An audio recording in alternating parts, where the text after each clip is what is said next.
25 වෙනි ප්‍රශ්නේ බලමු අපි. නිර්වායු ශ්වසනය සම්බන්ධයෙන් පහත දී ඇති ප්‍රකාශ සලකා බලන්න.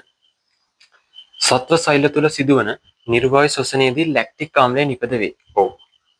අපි දන්නවා ශ්වසනය ආකාර දෙකකට බෙදෙනවා. ස්වායු ශ්වසනය හා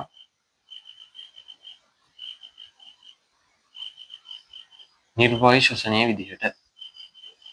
නිර්වායු ශ්වසනය විදිහට. එතකොට මේ ස්වායු ශ්වසනයේදී නිපද වෙන ශක්තිය වැඩි. නිර්වායු ශ්වසනයේදී නිපද වෙන ශක්තිය අඩුයි. මොකද ස්වායු ශ්වසනයේදී ඔක්සිජන් භාවිතා කරනවා. නිර්වායු ශ්වසනයේදී ඔක්සිජන් භාවිතා වෙන්නේ නැහැ. හරිද? ඒක පොඩ්ඩක් ඔලුවට ගන්න වෙනවා. එතකොට අපිට කියන්න මොකද්ද? එතකොට A වැරදි. A හරි. ලැක්ටික් ආම්ලය නිපද වෙනවා නිර්වායු ශ්වසනයේදී ඒක හරි. හරිද?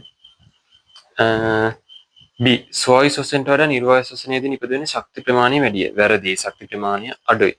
C නිර්වායු ශ්වසනයේදී නිපද වෙන ශක්තියෙන් කොටසක් ATP ලෙස කබඩා වේ. හරි. අපි ඒක පොඩ්ඩක් බලමු.